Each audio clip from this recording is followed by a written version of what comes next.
Hello everyone, welcome to Vini சேர்க்கே. இன்றைக்கி நான் உங்ககிட்ட 2 ஹெர்பல் ஷாம்பு வந்து ஷேர் பண்ண போகிறேன். இது நம்மளோட ஹேரை நல்லா லாங்காக வளர்கிறதுக்கு ஹெல்ப் பண்ணும்.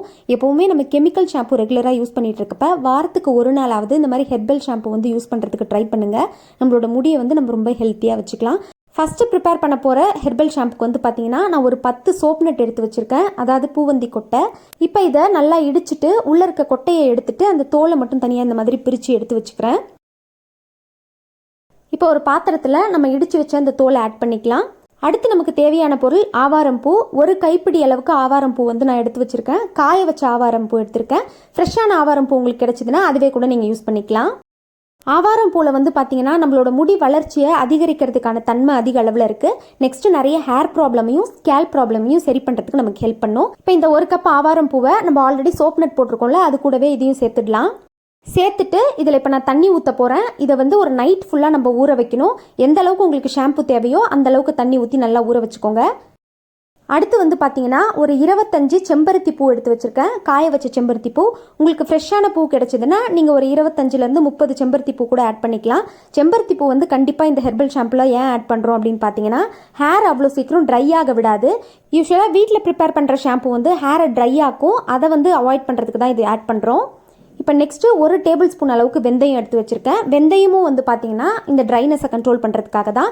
நெக்ஸ்ட்டு ஹேரை நல்லா அடர்த்தியாகவும் நீளமாகவும் வளர்கிறதுக்கும் வெந்தயம் வந்து நமக்கு ஹெல்ப் பண்ணும். இப்போ ஒரு பவுலில் ஹாட் வாட்டர் எடுத்து வச்சுருக்கேன். அதில் நம்ம எடுத்து வச்ச செம்பருத்தி பூவை ஆட் பண்ணிக்கலாம். செம்பருத்தி பூவையும் வெந்தயத்தையும் ஒன்றா ஊற வைங்க. ஹாட் வாட்டரில் நான் ஏன் ஊற வைக்கிறேன் அப்படின்னா இது காய வச்ச செம்பருத்தி பூ கொஞ்சம் சீக்கிரம் அது வந்து சாஃப்ட் ஆகணும் அப்படின்றதுக்காக இந்த மாதிரி ஊற வைக்கிறேன். இதையும் ஒரு நைட் ஃபுல்லாக அப்படியே விட்டுடுங்க. இப்போ அடுத்த நாள் காலையில் வந்து பார்த்திங்கன்னா நம்ம ஊற வச்ச அந்த ஆவாரம் பூவும் சோப் நட்டும் நல்லா ஊறி உப்பி மேலே வந்திருக்கு. இந்த மாதிரி நல்லா கையால் கரைச்சிக்கோங்க. இப்போவே எந்த அளவுக்கு நுர வருதுன்னு பாருங்கள். நல்லா ஒரு டைம் கரைச்சிட்டு இது இப்போ நம்ம அடுப்பில் வச்சு கொதிக்க வைக்கலாம். இது வந்து பார்த்திங்கன்னா ஒரு 20லேருந்து 25 நிமிஷம் வரைக்கும் லோ ஃப்ளேமில் வச்சு நல்லா கொதிக்க வைங்க. அப்போ தான் அந்த சத்து இறங்கும். இது கொதிக்கிறதுக்குள்ளே நான் வந்து பார்த்தீங்கன்னா அந்த ஊற வச்ச செம்பருத்தி பூவும் வெந்தயத்தையும் இப்போ நம்ம அரைக்கணும். அரைக்கிறதுக்கு முன்னாடி இந்த தண்ணியை வந்து அந்த கொதிச்சிட்டு இருக்க ஷாம்பு கூடவே வடிகட்டிடலாம். அந்த தண்ணியை வேஸ்ட் பண்ண வேண்டாம். இப்போ இந்த வெந்தயத்தையும் செம்பருத்தி பூவையும் ஒரு மிக்ஸி ஜாரில் ஆட் பண்ணி நல்லா ஸ்மூத் பேஸ்ட்டாக அரைச்சிக்கோங்க. இந்த அளவுக்கு நல்லா ஸ்மூத் பேஸ்ட்டாக அரைச்சிக்கோங்க, அப்போ தான் முடியல மாட்டாது. இப்போ இது ஒரு 20 மினிட்ஸ் நல்லா கொதிச்சிடுச்சு. இன்னும் ஒரு 5 மினிட்ஸ் கொதிச்சா போதும். நம்ம ஆட் பண்ணியிருக்க இன்க்ரீடியன்ஸோட சத்து எல்லாமே இந்த தண்ணியில் இறங்கி நல்லா கலர் சேஞ்ச் ஆகிடுச்சு. இன்னொரு 5 மினிட்ஸ் ஆயிடுச்சு. நான் வந்து அடுப்பை ஆஃப் பண்ணிவிட்டு இந்த ஷாம்பூ நல்லா ஆற வச்சிடுறேன். இப்போ இது நல்லா ஆறிடுச்சு. ஆறுனதுக்கப்புறமா நம்ம ஃபில்டர் பண்ணிக்கலாம்.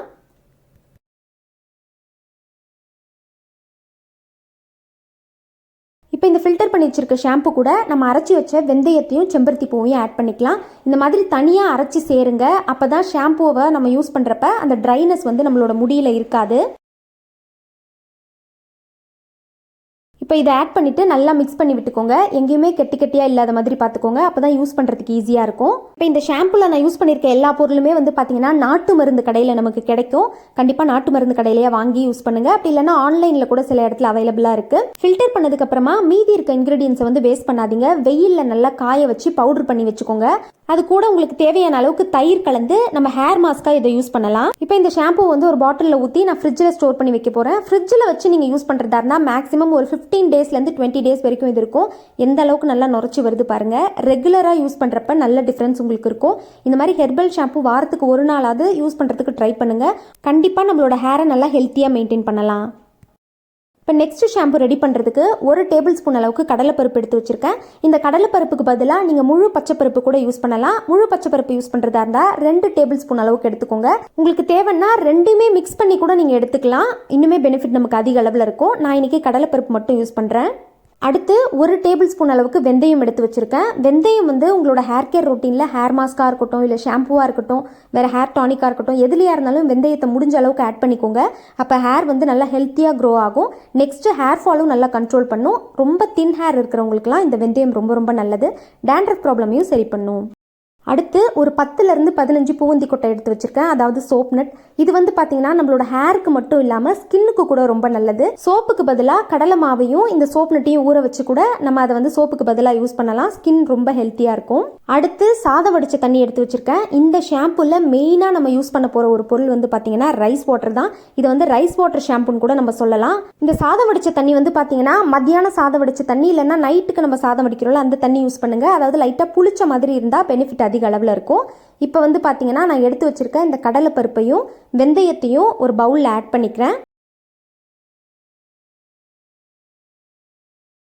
ஆட் பண்ணிவிட்டு இது நம்ம ஊற வைக்க போகிறோம். ஊற வைக்கிறது வந்து பார்த்திங்கன்னா ரைஸ் வாட்டர் யூஸ் பண்ணி தான் ஊற வைக்க போகிறோம். அப்போ சத்து அதிக அளவில் கிடைக்கும். இது நல்லா மிக்ஸ் பண்ணிவிட்டு ஒரு நைட் ஃபுல்லாக இதை அப்படியே ஊற வச்சுடுங்க. அடுத்து நம்ம எடுத்து வச்ச அந்த சோப் நட்டை நல்லா இடிச்சிட்டு உள்ளே இருக்க கொட்டையை எடுத்துட்டு மேலே இருக்க தோலை மட்டும் நம்ம தனியாக எடுத்து வச்சுக்கலாம். இப்போ இந்த மாதிரி இடித்து அந்த சோப் நட்டை வந்து சாதம் வடித்த தண்ணியில் போட்டுக்கோங்க. இதுவுமே நைட் ஃபுல்லாக நல்லா ஊறணும். இதே மாதிரி எல்லாத்தையுமே இடித்து நம்ம அந்த தண்ணியில் ஆட் பண்ணிக்கலாம். இப்போ எல்லாத்தையுமே ஆட் பண்ணியாச்சு. ஆட் பண்ணிவிட்டு ஒரு தடவை இந்த மாதிரி மிக்ஸ் பண்ணி நைட் ஃபுல்லாக இது அப்படியே நல்லா ஊற வச்சிடலாம். இப்போ காலையில் ஃபஸ்ட்டு நான் கடலைப்பருப்பையும் வெந்தயத்தையும் எடுத்துக்கிறேன். நைட் ஃபுல்லாக இது நல்லா ஊறி இருக்குது. ஃபஸ்ட்டு இந்த வெந்தயத்தையும் கடலைப்பருப்பையும் ஒரு மிக்ஸி ஜாரில் ஆட் பண்ணிக்கலாம். இப்போ இந்த கடலைப்பருப்பையும் வெந்தயத்தையும் ஆட் பண்ணதுக்கப்புறம் ஊற வச்ச தண்ணியை வேஸ்ட் பண்ணாதீங்க, அப்படியே வச்சுடுங்க. இப்போ நம்ம சாதம் வடித்த தண்ணியில் ஊற வச்ச அந்த சோப் நட்டை எடுத்து பார்க்கலாம். இதுவுமே நல்லா ஊறி அந்த தண்ணி கலரே மாறி இருக்கு. இப்போ இது கூட அந்த கடலைப்பருப்பையும் வெந்தயத்தையும் ஊற வச்ச தண்ணியை ஆட் பண்ணிக்கிறேன். ஏன்னா அதுலேயும் சத்து அதிக அளவில் இருக்கும். இப்போ நம்ம ஆல்ரெடி வெந்தயத்தையும் கடலைப்பருப்பையும் ஒரு மிக்ஸி ஜாரில் ஆட் பண்ணி வச்சோம்ல, அது கூடவே இந்த சோப் நட்டையும் ஆட் பண்ணிக்கலாம்.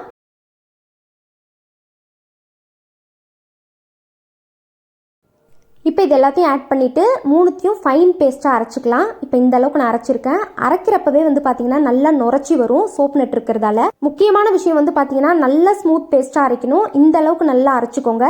ஏன்னா முடியில் மாட்டுச்சுன்னா அதிக அளவில் ஹேர் ஃபால் ஆகும். புதுசாக யூஸ் பண்ணுறவங்களுக்கு ரொம்ப ஹேர் ஃபால் ஆகிற மாதிரி இருக்கும். அதுக்காக தான் சொல்கிறேன்.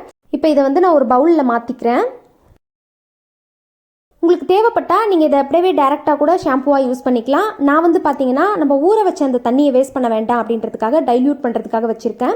இப்போ இந்த மாதிரி கம்ப்ளீட்டாக எல்லாத்தையும் இந்த பவுலில் ஆட் பண்ணதுக்கப்புறமா நம்ம அந்த சோப் நட் ஊற வச்சோம்லாம் அந்த தண்ணியிலேயே மீதி இருக்க அந்த மிக்ஸி ஜார் அந்த ஸ்பூன் எல்லாத்தையும் வாஷ் பண்ணிக்கிறேன். அதுவே வந்து பார்த்தீங்கன்னா நம்மளுக்கு நல்லா நுரைச்சி வரும். அதை வேஸ்ட் பண்ண வேண்டாம், அதுக்காக தான். அது மட்டும் இல்லாமல் அந்த தண்ணியில் சத்தும் அதிக அளவில் இருக்கும். ஸோ ஃபஸ்ட்டு நீங்கள் ஹேர் வாஷ் பண்ண போகிறீங்கன்னா இந்த தண்ணியை ஃபஸ்ட்டு தலையில் ஊற்றி நல்லா அலசிக்கோங்க. லைட்டாக ஸ்கேல்ப்பை மசாஜ் பண்ணிக்கோங்க. அதுக்கப்புறம் நம்ம அரைச்சி வச்ச ஷாம்புவை நீங்கள் எப்பவும் போல் ஷாம்புவாக யூஸ் பண்ணி ஹேர் வாஷ் பண்ணிக்கலாம். இந்த மாதிரி ஹோம்மேட் ஷாம்பூஸ் யூஸ் பண்ணுறப்ப ட்ரை ஸ்கேல்ப் இருக்கிறவங்களுக்கு ஹேர் ரொம்ப ட்ரை ஆகிறதுக்கு சான்ஸ் இருக்குது. அந்த மாதிரி இருக்குன்னா ஹோம்மேட் கண்டிஷனர் யூஸ் பண்ணுங்கள். கண்டிப்பாக ஹோம்மேட் கண்டிஷனருக்கு நீங்கள் செம்பருத்தி பூ யூஸ் பண்ணலாம். அப்படி இல்லைன்னா ஆலுவேரா ஜெல் கூட யூஸ் பண்ணலாம். ஃப்ரெஷ்ஷான ஆலுவேரா ஜெல். இந்த ஷாம்பு யூஸ் பண்ணதுக்கப்புறம் ஆலுவேரா ஜெல்லோ இல்லை செம்பருத்தி பூவோ தலையில் அப்ளை பண்ணிவிட்டு 5 மினிட்ஸ்க்கு அப்புறமா பிளெயின் வாட்டரில் வாஷ் பண்ணிக்கோங்க. நீங்கள் ரெகுலராக இந்த 2 ஷாம்புல ஏதாவது ஒரு ஷாம்பு வீக்லி ஒன்ஸ் யூஸ் பண்ணிட்டு வரீங்க அப்படின்னா ஹேர் ரொம்ப ஹெல்த்தியாக இருக்கும். ஹேர் க்ரோத்தும் நல்லா ஃபாஸ்ட்டாக இருக்கும். லாஸ்ட் வீடியோவில் வந்து யாரோ ஒருத்தவங்க கமெண்ட்ல கேட்டிருந்தீங்க ஹேர் கட் பண்ணதுக்கப்புறம் ஹேர் எவ்வளோ இன்ச்சஸ் வளர்ந்துருக்கு அப்படின்னு. நான் வந்து 6 இன்ச்சஸ் கட் பண்ணேன் 3 மந்த்ஸ்க்கு முன்னாடி. இப்போ வந்து பார்த்தீங்கன்னா 3 to 4 இன்ச்சஸ் வரைக்கும் ஹேர் க்ரோ ஆயிருக்கு. இந்த ஷாம்புவை ட்ரை பண்ணி பார்த்துட்டு உங்கள் ரிசல்ட்ஸை மறக்காமல் கமெண்ட்ஸில் என் கூட ஷேர் பண்ணிக்கோங்க. தேங்க்ஸ் ஃபார் வாட்சிங் மை வீடியோ.